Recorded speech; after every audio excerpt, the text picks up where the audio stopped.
আসসালামু আলাইকুম রহমতুল্লাহি ওবরকাতুহু। সম্মানিত দর্শক, বিএনপি অতি সম্প্রতি নানা রকম সমস্যার মধ্যে রয়েছে, সীমাহীন সমস্যা।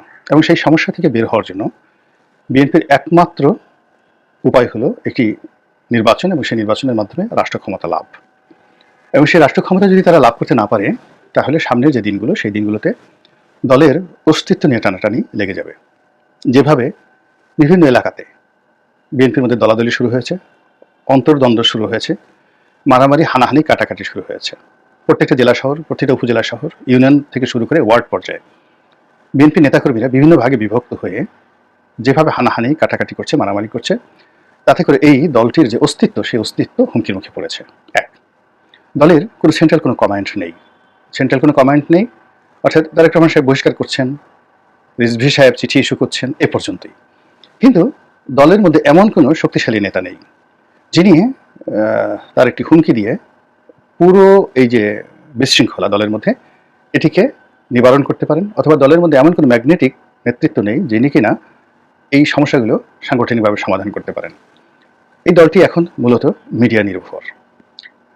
মিডিয়াতে বক্তব্য দেওয়া হচ্ছে, কথাবার্তা বলা হচ্ছে, আর বিভিন্ন সামাজিক অনুষ্ঠানে এবং রাজনৈতিক অনুষ্ঠানে তারা পারস্পরিকভাবে হাজিরা দিয়ে দলের পক্ষে কথাবার্তা বলছেন। কিন্তু সাংগঠনিক সফর চালিয়ে প্রতিটি এলাকায় তার যে রাজনৈতিক নিয়ন্ত্রণ, সেই নিয়ন্ত্রণ প্রতিষ্ঠা করা এবং ভোটের যে রাজনীতি, সেই ভোটের রাজনীতিতে সামনের দিকে এগিয়ে আসা, বা নিশ্চিতভাবে আমরা একটা ভাইব তুলছি যে তারা অত্যন্ত জনপ্রিয় একটি দল, প্রচুর ভোট পাবে। কিন্তু এখন যদি নির্বাচন হয়, সেই নির্বাচনের ময়দানে বিএনপির অনেকগুলো নির্বাচনী এলাকাতে এমন কতগুলো সমস্যা তৈরি হয়েছে, সেখানে যদি জামাতের প্রার্থী জিতে যায়, সেখানে যদি গণ অধিকারের প্রার্থী জিতে যায়, সেখানে যদি সেই জুনায়েদ সাকির যে দল তারা জিতে যায়, এমনকি ববি হাজ্জাজের দল জিতে যায়, পার্থর দল জিতে যায়, হেফাজতের লোক জিতে যায়, আশ্চর্য হওয়ার কিছু থাকবে না। স্বতন্ত্র দল, আওয়ামী লীগের লোকজন যদি অন্য নামে নির্বাচন করে, বিএনপির পাত্তাই থাকবে না। এর কারণটা হলো প্রথমত চাঁদাবাজি, দ্বিতীয়ত সরকারি অফিসগুলো এমনভাবে বিএনপিকে সাহায্য করছে, সহযোগিতা করছে, যাতে করে বিএনপির সর্বনাশ ঘটে। যেমন টেন্ডারের যেটা নিয়ে বেশি দুর্নাম হয়, জেলা শহরগুলোতে গিয়ে দেখেন, উপজেলাতে গিয়ে দেখেন, এই টেন্ডারবাজিটা পুরোটাই এখন বিএনপি নিয়ন্ত্রণে। আওয়ামী লীগের লাইসেন্স, কিন্তু কাজ করছে বিএনপি, আওয়ামী লীগকে কমিশন দিয়ে দিচ্ছে। আর এই কাজ বিএনপি যে দল পেল, তার প্রতিপক্ষ দল এটি নিয়ে মারামারি, কাটাকাটি করছে। আর সরকারি যারা কর্মকর্তা রয়েছে, তারা অনায়াসে বলে বেড়াচ্ছে আমাদের কি করার আছে, দেখুন ক্ষমতা তাদের হাতে। এই গেল টেন্ডারবাজি। দ্বিতীয়ত থানার দালালি, গিয়ে দেখেন প্রত্যেকটা এলাকাতে থানার দালালি কিভাবে হচ্ছে। এবং এখানে গ্রুপ গ্রুপ নিয়ে ওসি সাহেব বসে বসে পায়ের উপর পা তুলে তারা বিএনপি সর্বনাশ ঘটানোর জন্য, দুর্নাম বদনাম ঘটানোর জন্য যা যা করা দরকার সেভাবে থানাকে মোটামুটি খালি করে দিয়েছেন। কেউ মামলা করতে চান, মামলা করেন। প্রতিপক্ষ এসে আবার মামলা করতে চায়, মামলা করে দেওয়া হলো। জামাতের লোক যখন মামলা করতে চায়, আচ্ছা ঠিক আছে মামলা করেন। এইভাবে প্রতিটি এলাকাতে যে মৃত্যুকূপ তৈরি করা হচ্ছে ভোটের জন্য, সেখানে প্রশাসন সুন্দরভাবে খেলে দিচ্ছে বিএনপিকে। বিএনপি এই জিনিসগুলো কি বুঝছে না? অবশ্যই বুঝছে, এবং এই জিনিস থেকে বের হওয়ার জন্য তার রাষ্ট্র ক্ষমতা খুবই জরুরি। এবং দিন যত যাবে ততই তারা বিপদে পড়বে। অর্থাৎ এখন ধরুন নির্বাচন যদি হয়, ভোট কারো দেওয়ার দরকার নেই, বিএনপি যারা লোকজন আছে তারা শক্তি প্রয়োগ করে যে বা হোক না ভোটের ফলাফল তাদের পক্ষে আনতে পারবে। কিন্তু আজ থেকে 1 বছর পর যদি কোনো অপারেশন ক্লিন হার্ট হয়, সেনাবাহিনী পুলিশ মিলে যদি সেই তৎপরতা চালায়, পুরো বিএনপির লোকজন দেশ ছাড়া হয়ে পড়বে আওয়ামী লীগের মতো করে। এবং সেই মাঠে যদি আবার একটা নির্বাচন দেওয়া হয়, বিএনপির কোনো প্রার্থীকেই খুঁজে পাওয়া যাবে না। আর বিএনপির যে সকল প্রার্থী এখন এলাকাতে যাতায়াত করছে না, তারা যদি এলাকাতে যান, সবাইকে বলবে, ভোটাররা বলবে আপনি এতদিন কোথায় ছিলেন, বিএনপির যে লোকজন আমাদেরকে ক্ষতি করে গেছে, সেই ক্ষতি এভাবে পোষাবেন ইত্যাদি সব কিছু। ফলে বিএনপি খুব দ্রুত নির্বাচন চাচ্ছে। এবং বিএনপির জন্য যে ভালো হতো যদি এটা জুন, জুলাই, আগস্ট মাসে হতো, আরও ভালো হতো। এখন ডিসেম্বরকে তারা ডেডলাইন দিয়ে নির্বাচন চাচ্ছে। ডক্টর মোহাম্মদ ইউনূস যখন এটাকে ডিসেম্বর প্লাস 2026 সনের জুন এই সমস্ত কথাবার্তা বলছেন, তখন তারা রীতিমতো ধৈর্য হারিয়ে ফেলেছেন। কিন্তু ইদানিংকালে যে পরিবেশ পরিস্থিতি তৈরি হচ্ছে, তাতে মনে হচ্ছে যে 2026 সনের জুন তো দূরের কথা, 2027 সনের ডিসেম্বর মাসে নির্বাচন হওয়ার কোনো সম্ভাবনা নেই। এবং তখন যদি নির্বাচন হয়, তখন কী যে হবে, এটা আমরা এখন পর্যন্ত ক্যালকুলেশন করতে পারছি না।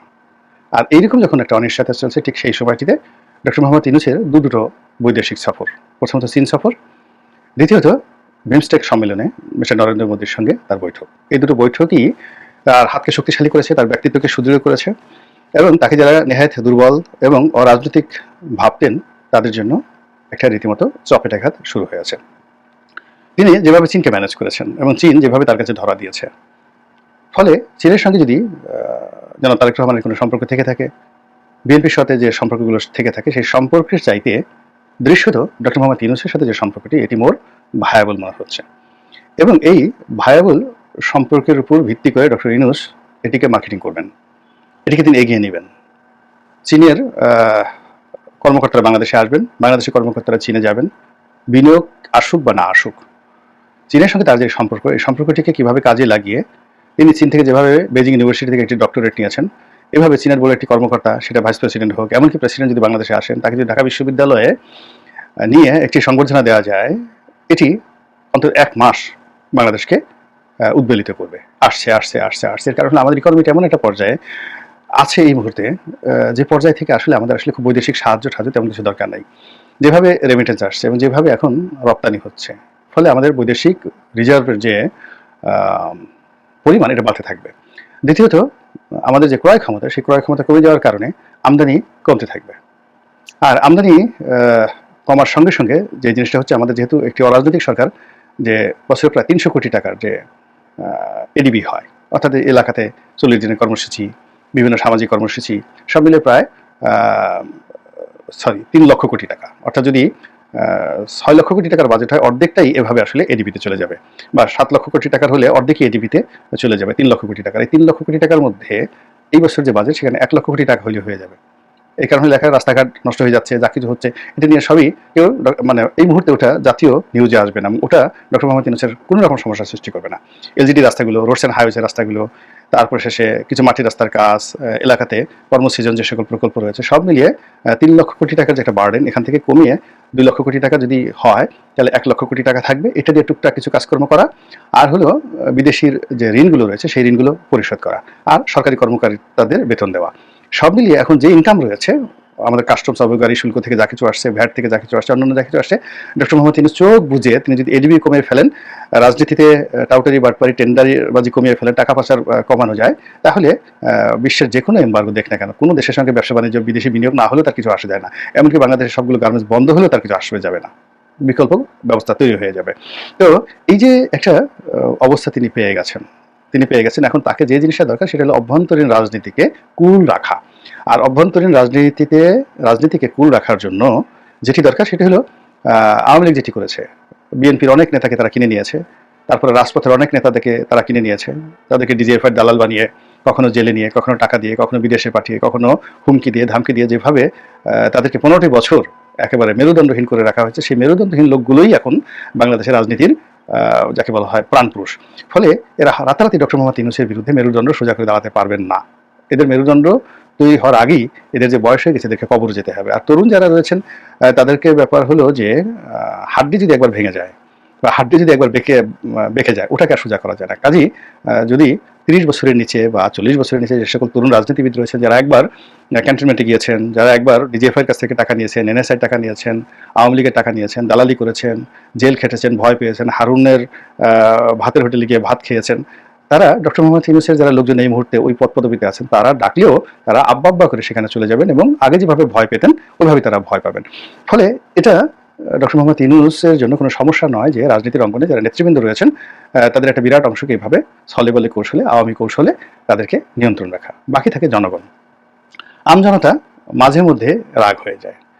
যেমন যে বিষয়গুলো নিয়ে তারা খুব রাগ হয়, সেটা হলো নিত্য প্রয়োজনীয় ছোট ছোট দ্রব্য সামগ্রী, যেমন কাঁচামরিচের দাম বেড়ে গেল, পেঁয়াজের দাম বেড়ে গেল, আলুর দাম বেড়ে গেল, ছোলার দাম বেড়ে গেল, এই জিনিসগুলো, চালের দাম বেড়ে গেল। এটি একমাত্র চাল ছাড়া প্রায় সবগুলোই তিনি নিয়ন্ত্রণের মধ্যে নিয়ে এসেছেন।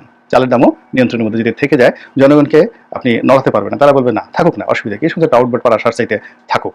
তো এই অবস্থার বাইরে আরেকটা হলো মানুষকে আশান্বিত করা। এবং আপনারা জানেন যে কোনো একটা জাতিকে, সম্প্রদায়কে, বৃহৎ গোষ্ঠীকে যদি আপনাকে নিয়ন্ত্রণ রাখতে হয়, তাহলে তাকে ভয় দেখাতে হবে, চেঙ্গিস খানের মতো ভয় দেখাতে হবে, অথবা তাদেরকে লোভ দেখাতে হবে, দুনিয়ার লোভ দেখাতে হবে, আখেরাতের লোভ দেখাতে হবে, সত্যটা হুরপুরির লোভ দেখাতে হবে, এই জিনিসগুলো। এবং তার সঙ্গে সঙ্গে কিছু জিনিসকে অ্যাভেলেবল করে দিতে হবে, যেমন মদ, নারী, জুয়া, এই জিনিসগুলোকে একটা নির্দিষ্ট জায়গাতে ওপেন আপ করে দিতে হবে।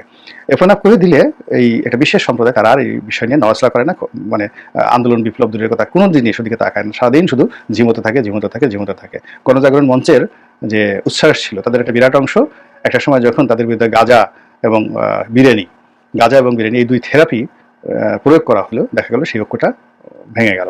আবার যেটা হেফাজতের যে ঐক্যটা ছিল সেই ঐক্যটা ভেঙে গেল শুধুমাত্র অর্থনৈতিক কারণে এবং রাজভোগের কারণে। প্রধানমন্ত্রী যখন ডেকে তাদেরকে, সাবেক প্রধানমন্ত্রী ডেকে যখন তাদেরকে রাজভোগ খাওয়ালেন, অমনি তাদের মধ্যে বিরোধ শুরু হয়ে গেল।